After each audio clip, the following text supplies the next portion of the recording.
تیرا ذکر میرا وضو دی، تیری فکر میری نماز چاند۔ یا رسول اللہ تیرا ذکر میرا وضو دی، تیری فکر میری نماز چاند۔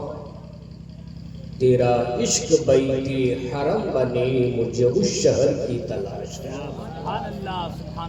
تیرا عشق بیت حرم بنے مجھے اس شہر کی تلاش ہے، اور زاہد کو اپنے زہد و عبادت پہ ناز ہے۔ زاہد کو اپنے زہد و عبادت پہ ناز ہے، عالم کو اپنے علم کی دولت پہ ناز ہے۔ اصل میں ہر آدمی جنت میں جانا چاہتا ہے، جنت کی خواہش ہر ایک کو ہے۔ جنت میں جانے کے لیے ہر آدمی کے پاس کوئی نہ کوئی سامان ہے، کوئی نہ کوئی ایسی نیکی ہے جس کی بنیاد پر اللہ کے فضل سے وہ جنت میں جانے کی امید رکھتا ہے۔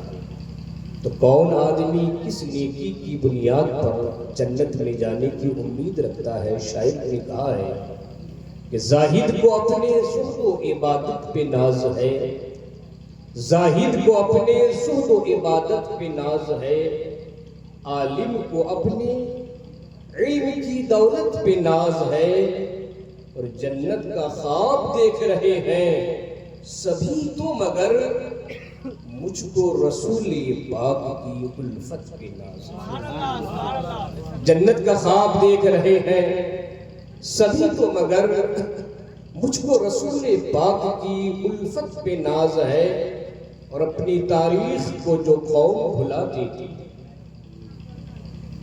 اپنی تاریخ کو جو قوم بھلا دیتی ہے، صفحہ دہر سے وہ خود کو مٹا دیتی ہے۔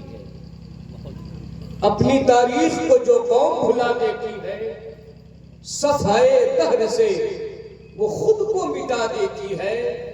غبار راہ سے کہہ دو کہ سنبھالے نقش قدم، غبار راہ سے کہہ دو کہ سنبھالے نقش قدم، زمانہ ڈھونڈے گا انہیں رہبری کے لیے، زمانہ ڈھونڈے گا انہیں رہبری کے لیے۔ برادران اسلام، حسب دستور اہل سنت آئیے ہم اور آپ سبھی حضرات اپنی اور ساری کائنات کے مرکزی عقیدت آقائی نامدار و مدینہ کی تاجدار، دونوں عالم کے مالک و مختار، سیدی ابرار و اخیار، کائنات کی پہلی فصل بہار جناب محمد رسول اللہ صلی اللہ علیہ وسلم کی مقدس و مطہر بارگاہ میں درود پاک کا نذرانہ پیش کریں۔ پڑھیں بلند آواز سے، اللہم صلی علی سیدنا شفیعنا مولانا محمد بارک وسلم، صلو علیہ صلاۃ و سلام علیک یا رسول اللہ، صلاۃ و سلام علیک یا حبیب اللہ۔ آپ حضرات پہلے اس بات سے ہمیں آگاہ کریں کہ آپ لوگ اس محفل میں صرف نعت ہی سننے آئے ہیں یا کچھ تقریر سننے کے لیے بھی آئے ہیں؟ اس بات کا وعدہ کیجئے، مجھے زیادہ بولنے کی عادت نہیں ہے، کم ہی بولتا ہوں، لیکن جب تک کچھ بیان کروں چپ چاپ بیٹھے رہیے گا، کوئی اٹھک بیٹھک نہ کیجیے گا۔ ہمارے سامنے ہندوستان کے مشہور شعراء جن کی شاعری کی پوری دھمک ہندوستان ہی نہیں بلکہ بیرون ہند میں بھی سوشل میڈیا کے ذریعے سے وائرل ہو رہی ہے، یہ آپ سب کی خوش نصیبی ہے اور ہمارے طفیل بھائی کی محنت ہے کہ انہوں نے اتنے بڑے بڑے شاعروں کو، نقیبوں کو یہاں پر آج آپ کے چنتاون پور کی سرزمین پر جمع کر دیا۔ نقیب ہندوستان جناب گوہر عقیل صاحب، محبوب صاحب، کہ ماشاءاللہ پہلی بار میں نے ان کی نقابت سنی، بڑی خوشی ہوئی، اور سارے علماء کرام، میں تو سب کا نام نہیں جانتا، ہمارے جناب شہادت رضا حبیبی صاحب اور جناب اختر پرواز نعیمی صاحب، میں بھی ایک زمانے سے ان لوگوں کا نام سن رہا تھا، لیکن آج پہلی بار اسٹیج میں شیئر کرنے کا موقع ملا ہے۔ یہ سارے لوگ ہیں اور یہ عمر میں سب ہم سے چھوٹے ہیں، ہمارے عزیز ہیں، کیونکہ میں الحمدللہ 25 سالوں سے بہت بڑے دارالعلوم میں بچوں کو پڑھا رہا ہوں، اور آج الحمدللہ ہزاروں کی تعداد میں میرے شاگرد عالم فاضل ہیں، اور آپ کی دعاؤں سے اس ناچیز نے اپنے اس انگلی سے تقریباً 12 کتابوں کو لکھا۔ تو میں اسٹیج کا آدمی کم، زیادہ تر میں درسگاہ اور تحریر و قلم سے تعلق رکھتا ہوں۔ بہرحال آپ حضرات اطمینان کے ساتھ بیٹھے، جو بھی باتیں بیان کی جائے گی توجہ کے ساتھ سنیے گا۔ یہ چنتاول پور کی سرزمین ہے۔ میں جب آ رہا تھا تو میری عادت ہے کہ میں جہاں پر جاتا ہوں تو اس جگہ کے نام کا مطلب اور اس کی میننگ ڈکشنری میں ضرور تلاش کر لیتا ہوں۔ آیا ذہن میں بات آئی، یہ ویشالی، یہ چنتاول پور، یہ فتح پور، راستے میں آئے گا، آتے آتے سمجھ میں آیا کہ Vaishali, what is the meaning of Vaishali, Vaishali کیا ہوتا ہے؟ تو بات سمجھ میں آئی کہ ویشالی کا معنی جو ہوتا ہے، ویشالی کا معنی ہوتا ہے بہت بڑا۔ آپ لوگ ویشالی ضلع کے ہیں نا، سنیے گا، اپنے ضلع کا مطلب تو سن لیجیے۔ ویشالی کا معنی ہوتا ہے بہت بڑا۔ یہ ویشالی یہ وشال سے بنا ہے۔ کس سے بنا ہے؟ وشال سے۔ ہندی جانتے کہ نہیں؟ اور وشال کا معنی کیا ہوتا ہے؟ بڑا ہوتا ہے کہ نہیں؟ وشال سے ویشالی۔ پتا چلا کہ آپ جس ضلع سے تعلق رکھتے ہیں، آپ کا ضلع ہی بہت بڑا ہے، آپ کا ضلع ہی بہت بڑا ہے۔ اور آپ کا ضلع بڑا کیوں؟ ضلع بڑا ہونے کی جو بنیادی وجہ ہے، میں سمجھتا ہوں کہ ویشالی ضلع کے گاؤں گاؤں میں، ویشالی ضلع کے گھر گھر میں حضرت سرکاری سرکاہی سید شاہ تیغ علی شاہ رحمت اللہ علیہ کا خصوصی فیض ہے۔ نعرہ تکبیر، نعرہ رسالت، فیضان سرکار سرکاہی۔ اور ایک چنتاول پور شریف کے سنی صحیح العقیدہ مسلمانوں، فتح پور سے تعلق رکھنے والوں، یہ فتح پور اور چنتاول پور کی سرزمین، ان دونوں کے درمیان خلیفہ صوفی عبداللہ سرکار ابراہیم شاہ تیغی قادری کا مزار اقدس اس بات کی علامت ہے کہ چنتاول پور میں رہنے والوں، جب تک تم سب کے درمیان حضرت ابراہیم شاہ ہیں، انشاءاللہ چنتاول پور کے مسلمانوں کو کسی بات کے چنتا کرنے کی ضرورت نہیں، بلکہ جہاں بھی جائیں گے ان کو فتح اور کامیابی ملتی رہے گی۔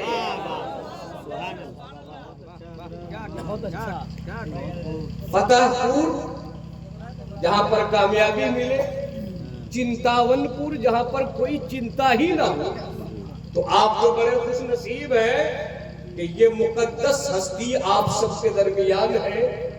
انشاءاللہ جو بھی بلائیں آپ کے چنتاول پور کی سرزمین پر آئے گی، چاہے وہ بلا پورب سے آئے یا پچھم سے آئے، اتر سے آئے، دکن سے آئے، آسمان سے آئے، زمین سے آئے، جب بھی بلائیں آئیں گی انشاءاللہ سرکار ابراہیم شاہ آپ سب کو کہیں گے کہ چنتاول پور کے مسلمانوں، ارے تم لوگ چنتا مت کرو، میں ان تمام بلاؤں کو دور کرنے کے لیے فیضان تیغ علی لے کر بیٹھا ہوں۔ اس لیے ان ولیوں کے مزاروں کی، بزرگوں کے مزاروں کی قدر کرو۔ اور اللہ کے رسول نے فرمایا، ایک صحابی نے میرے آقا سے پوچھا، توجہ کے ساتھ سنیے گا، کہ یا رسول اللہ، جو کسی ولی سے محبت کرتا ہے، اگر اس نے اس ولی کو نہیں دیکھا، ان کی ملاقات نہیں کی، ان کی زیارت نہیں کی، ان کی صحبت نصیب نہیں ہوئی، تو پھر حشر کے میدان میں وہ ولی ان کو کیسے پہچانیں گے؟ ان کا معاملہ کیا ہوگا؟ تو میرے آقا نے ارشاد فرمایا، المرء مع من احب وانت مع من احببت۔ ہر مسلمان میدان قیامت میں اسی کے ساتھ رہے گا جس کے ساتھ وہ دنیا میں محبت کرتا ہے، جس کے ساتھ وہ دنیا میں پیار کرتا ہے۔ حضرات، میں نے قرآن مقدس کی جس آیت کریمہ کی تلاوت کا شرف حاصل کیا، اللہ تعالیٰ ارشاد فرماتا ہے، یا ایھا الذین آمنوا اتقوا اللہ وابتغوا الیہ الوسیلہ۔ چونکہ یہ فیضان اولیاء کانفرنس ہے، اسی مناسبت سے میں نے اس آیت کریمہ کو اپنی تقریر کا موضوع ہے۔ اللہ فرماتا ہے، ایمان والو، اللہ سے ڈرو اور اللہ کے قریب پہنچنے کے لیے وسیلہ تلاش کرو، جنت میں جانے کے لیے وسیلہ ڈھونڈو، وسیلہ تلاش کرو۔ اللہ تبارک و تعالیٰ نے ہمیں وسیلہ تلاش کرنے کا حکم دیا، اور آپ کو میں بتاؤں، بغیر وسیلہ کے دنیا میں کوئی مسئلہ حل ہوتا ہی نہیں۔ آج جو یہ جلسہ ہو رہا ہے، یہ بھی وسیلے کے طفیل ہے۔ اگر اس بزرگ کا آستانہ نہ ہوتا تو نہ آپ جمع ہوتے، نہ ہم آتے، نہ جناب اختر پرواز نعیمی آتے، نہ شہادت رضا حبیبی آتے، نہ علماء آتے۔ ایک ان کا وسیلہ، اور دوسرا وسیلہ دیکھ لیجئے کہ ہمارے محب گرامی جناب طفیل بھائی، انہوں نے مجھے دعوت دی، اور میں ان کی دعوت پر لبیک کہتے ہوئے آج آپ سب کے درمیان حاضر آیا ہے۔ ان کے بھتیجے لے کر کے آئے ہیں۔ پتا چلا کہ آج اگر میں یہاں پر آیا ہوں تو میں ان کے وسیلے سے آیا، ان کے ذریعے سے آیا، اور انہوں نے ہم سب کا ٹکٹ بک کرا دیا ہے۔ ہم لوگ سب کوئی اپنے اپنے گھروں کو جائیں گے، وہ بھی ٹرین کے وسیلے سے ہی جائیں گے، ورنہ ہر آدمی پریشان ہے کہ مجھے اپنی منزل تک، اپنے جلسے تک پہنچنا۔ پتا چلا کہ ایک انسان ایک جگہ سے دوسری جگہ جب آتا اور جاتا ہے، ایک منزل سے دوسری منزل تک پہنچتا ہے، تو کسی نہ کسی کے سہارے سے پہنچتا ہے، کسی نہ کسی کے وسیلے سے پہنچتا ہے، کسی نہ کسی کی مدد سے آتا اور جاتا ہے۔ تو اے چنتاون پور کے مسلمانوں، ولیوں کے چاہنے اور ماننے والوں، یہیں سے مزاج مل گیا، یہیں سے ذہن مل گیا کہ جب ہمیں دنیا میں ایک مقام سے دوسرے مقام تک آنے اور جانے کے لیے کسی نہ کسی کی مدد کی ضرورت ہے، کسی نہ کسی کے سہارے کی ضرورت ہے، کسی نہ کسی کے وسیلے کی ضرورت ہے، تو بے شک ہمیں جنت میں بھی جانے کے لیے کسی نہ کسی کے وسیلے کی ضرورت ہے۔ آپ لوگ سن رہے ہیں کہ نہیں؟ ایسا لگتا ہے کہ شاید تقریر سمجھتے نہیں، صرف نعتی سمجھتے ہیں۔ ہمیں جنت میں بھی جانے کے لیے کسی نہ کسی کے وسیلے کی ضرورت ہے۔ ہر مسلمان جنت میں جائے گا، جس کا بھی ایمان صحیح ہے وہ جنت میں جائے گا، لیکن کسی نہ کسی کے وسیلے سے جائے گا۔ میں آپ کو بتاؤں حدیث پاک کی روشنی میں کہ ہر مسلمان جنت میں جائے گا، لیکن جنت میں جانے کا طریقہ الگ ہوگا، جنت میں جانے کا انداز الگ ہوگا۔ ہوگا. کوئی انسان اپنے باپ کے وسیلے سے جنت میں جائے گا, کوئی انسان اپنے استاذ کے وسیلے سے جنت میں جائے گا, کوئی انسان اپنے مربی کے وسیلے سے جنت میں جائے گا, کوئی انسان اپنے پیر و مرشد کے وسیلے سے جنت میں جائے گا. اور ایک چنتاون پور کے مسلمانوں, حضرت ابراہیم کے ماننے والوں, اگر ان سے سچی محبت کرتے ہو تو میدان محشر میں کوئی ان کے وسیلے سے جنت میں جائے گا, کوئی حضرت مخدوم بہاری کے وسیلے سے جنت میں جائے گا, کوئی حضرت تیغ علی کے وسیلے سے جنت میں جائے گا, کوئی حضرت ملک العلماء علامہ ظفر الدین بہاری کے وسیلے سے جنت میں جائے گا, کوئی حضرت مخدوم شرف الدین یحییٰ منیری رحمت اللہ علیہ کے وسیلے سے جنت میں جائے گا. اور آگے بڑھو, کوئی مخدوم پاک کے وسیلے سے جنت میں جائے گا, کوئی صابر پاک کے وسیلے سے جنت میں جائے گا, کوئی وارث پاک کے وسیلے سے جنت میں جائے گا, کوئی بختیار قادی کے وسیلے سے جنت میں جائے گا, کوئی محبوب الہی کے وسیلے سے جنت میں جائے گا, کوئی غریب نواز کے وسیلے سے جنت میں جائے گا, کوئی غوث اعظم کے وسیلے سے جنت میں جائے گا, کوئی صدیق اکبر کے وسیلے سے جنت میں جائے گا, کوئی عمر فاروق کے وسیلے سے جنت میں جائے گا, کوئی عثمان غنی کے وسیلے سے جنت میں جائے گا, کوئی مولا علی کے وسیلے سے جنت میں جائے گا. اور یاد رکھو, جس کا کوئی نہیں ہوگا وہ میرے نبی کی شفاعت کے وسیلے سے جنت میں جائے گا. یا ایھا الذین آمنوا اتقوا اللہ وابتغوا الیہ الوسیلہ. اے ایمان والو, جنت میں جانے کے لیے وسیلہ تلاش کرو. بات بڑی لمبی ہو جائے گی, مختصر میں اپنی بات کو سمیٹنا چاہتا ہوں. آقا کی حدیث پاک ہے, آقا ارشاد فرماتے ہیں, قد قبض النبی صلی اللہ علیہ وسلم علی الدنیا کلھا لم یکن من اہلها الا دخل فی قبضته, فقبض النبی صلی اللہ علیہ وسلم علی مفاتیح الغیب وعلی مفاتیح النبوۃ وعلی مفاتیح الرسل.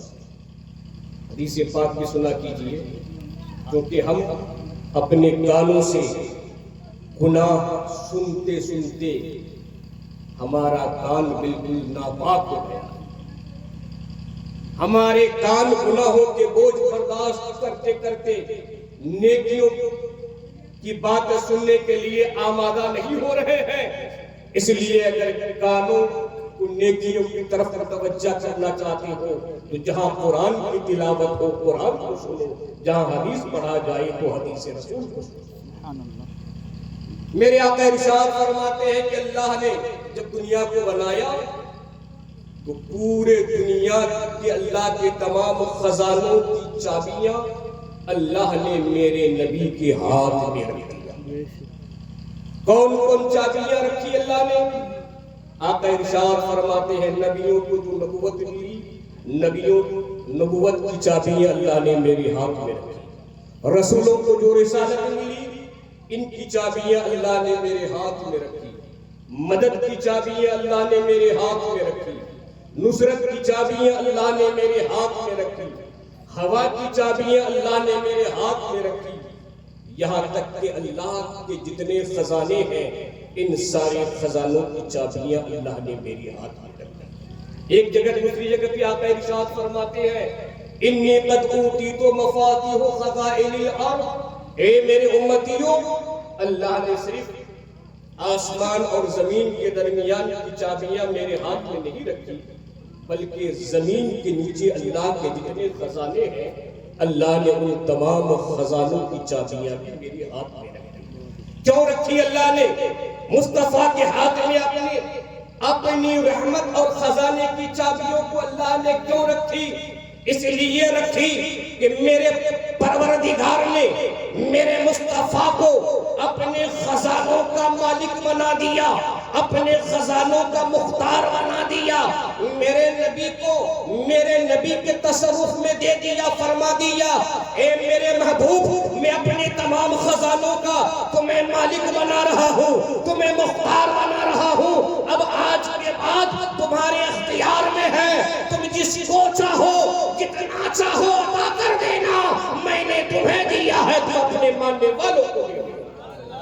سنیے اعلیٰ حضرت نے ارشاد فرمایا کہ میں تو مالک ہی کہوں گا کہ وہ مالک کے حبیب، میں تو مالک ہی کہوں گا کہ وہ مالک کے حبیب، یعنی محبوب و محب میں نہیں میرا تیرا اور خالق کل نے آپ کو مالک کل بنا دیا۔ یا رسول اللہ دونوں جہاں ہیں آپ کے قبضہ و اختیار میں۔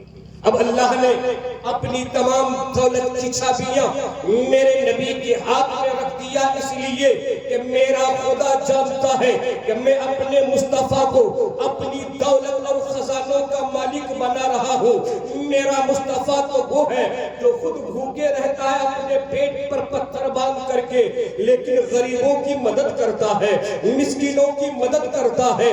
میرا خدا جانتا ہے کہ اے محبوب میں نے تم کو دیا ہے، اب تم صدیق اکبر کو دو گے، میں نے تمہیں دیا ہے تم عمر فاروق کو دو گے، میں نے تمہیں دیا ہے تم عثمان غنی کو دو گے، میں نے تمہیں دیا ہے تم مولا علی کو دو گے، میں نے تمہیں دیا ہے تم حسنین کریمین کو دو گے، میں نے تمہیں دیا ہے تم بلال حبشی کو دو گے، میں نے تمہیں دیا ہے تم اور طلحہ و زبیر کو دو گے۔ اللہ اکبر۔ اسی طریقے سے خدا کے خزانے مصطفیٰ کے ہاتھ میں پہنچے، مصطفیٰ کے ہاتھ سے خدا کی دولتیں صحابہ کرام کے ہاتھ میں پہنچی، صحابہ کے ذریعے سے خدا کی دولتیں تابعین کے ہاتھ میں پہنچی، ان تابعین کے ذریعے سے خدا کی دولت غوث اعظم کے ہاتھ میں پہنچ رہی ہے، خدا کی دولت غریب نواز کے ہاتھ میں پہنچ رہی ہے، خدا کی دولت مخدوم سنا کے ہاتھ میں پہنچ رہی ہے، خدا کی دولت بریلی کے تاجدار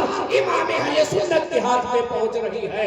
اے چنتاون پور کے مسلمانوں، آج ہم ولیوں کی بارگاہ میں اس لیے جاتے ہیں، ان ولیوں کے آستانے پہ اس لیے حاضر ہوتے ہیں کہ ان کے آستانوں سے ہمیں خدا کی دولت ملتی ہے، اور یہاں سے خدا کی دولت بڑھتی ہے، بٹے گی قیامت تک، قسم خدا کی قیامت آ جائے گی مگر مدینے کا خزانہ کبھی بھی کم نہیں۔ سبحان اللہ، نعرہ تکبیر، نعرہ رسالت۔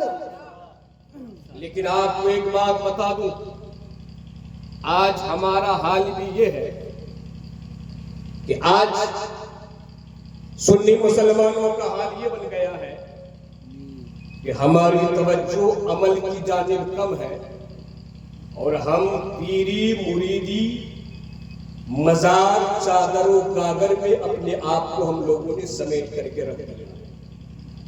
بات کڑوی ضرور ہے مگر حقیقت ہے۔ آج ہم یہ سمجھتے ہیں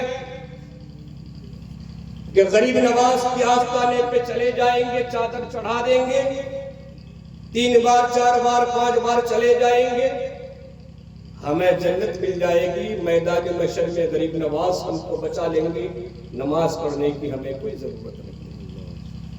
آج ہمارا نظریہ یہ ہے کہ کسی ولی کے نام پر سالانہ جلسہ کرا دیں گے، عرس کرا دیں گے، ہمیں ہماری نجات ہو جائے گی، ہمیں نماز پڑھنے کی کوئی ضرورت نہیں۔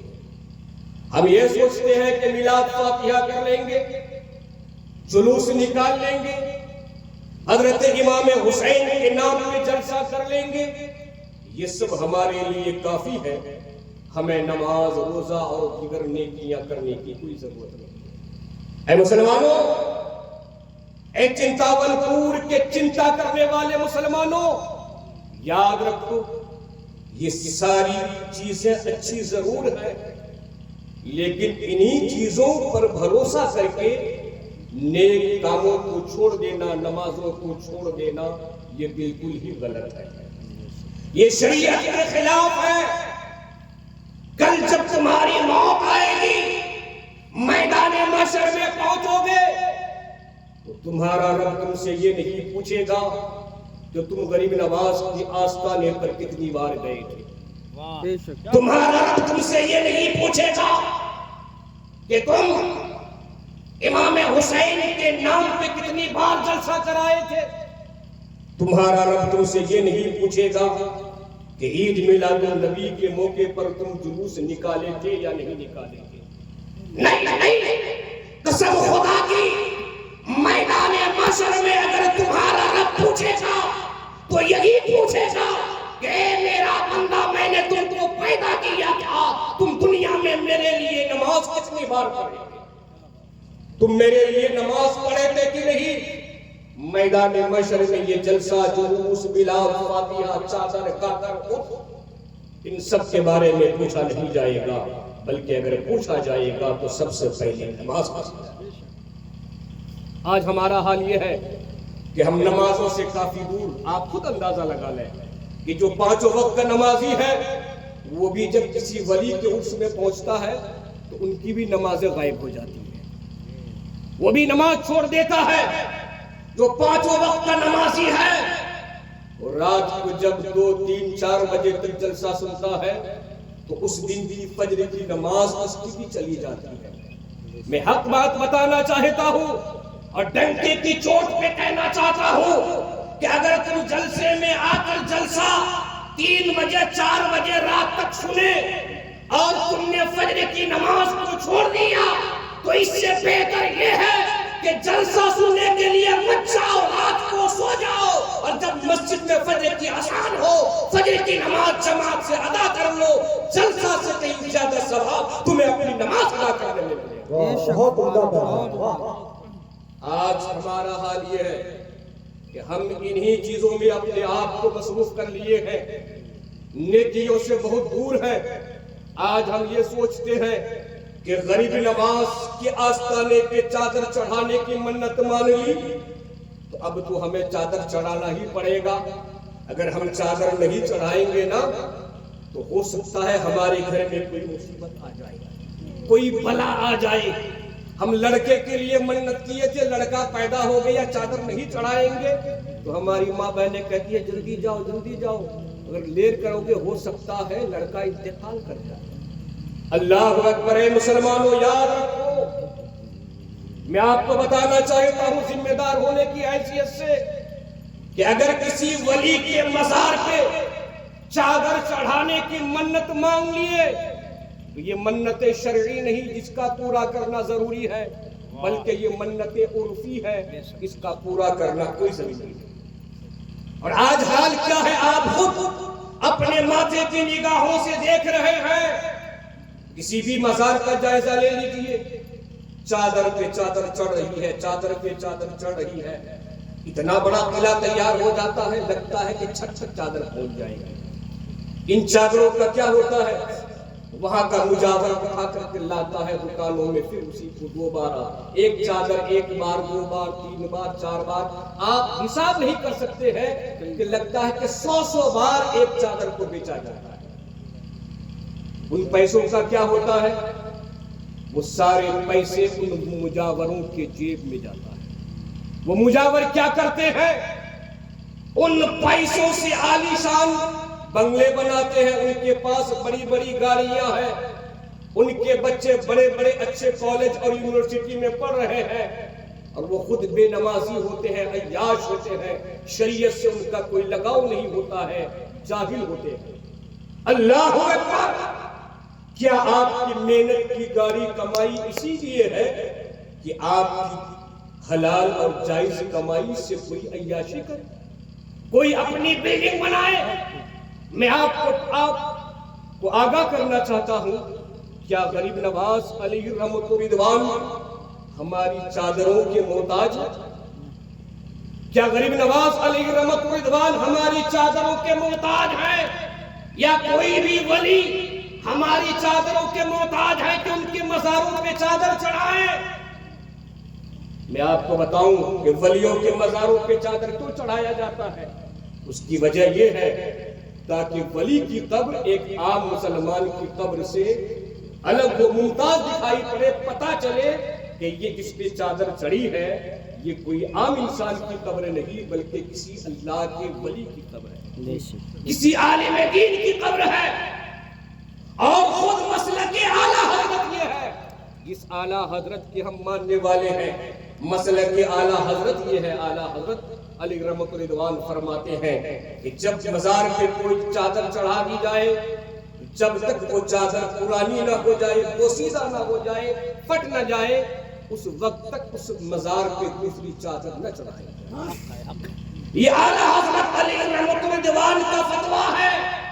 اس لیے مزاروں پہ چادر چڑھانے والوں، یہ کان کھول کر کے سن لو کہ 5,000 10,000 اور موٹی موٹی رقم کی چادر ہے، ان ولیوں کے مزاروں پہ چڑھانے سے بہتر یہ ہے کہ تم اسی پیسے سے اپنے گاؤں کے کسی غریب کی مدد کر دو، اسی چادر کے پیسے سے اپنے گاؤں کے کسی طالب علم کے پڑھنے میں مدد کر دو، کسی یتیم بچوں کو پڑھنے کے لیے کتابیں دے دو، اسی چادر کے پیسے کو بچا کر کے اگر تمہارے گاؤں میں کوئی ایسا مریض ہے جن کے پاس علاج کے لیے پیسہ نہیں ہے، دوا کے لیے پیسہ نہیں ہے، اس چادر کے پیسے کو بچا کر کے تم ان کے لیے علاج دوا کا انتظام کر دو، قسم خدا کی ایک طرف وہ مریض ٹھیک ہوگا، ادھر حضرت غریب نواز تم سے راضی ہو جائے۔ بے شک بہت عمدہ پیغام، واہ واہ۔ آج ہمارا حال یہ ہے کہ ہم انہی چیزوں میں اپنے آپ کو مصروف کر کے رکھے ہیں، اور ہمارا حال یہ بھی ہے، باتیں تو بہت ساری ہیں، ہمارا حال یہ بھی ہے کہ آج ہم یہ سمجھتے ہیں کہ ہم لوگوں کے لیے جلسہ ہی سب کچھ ہے، جی جلسہ ہی سب کچھ ہے۔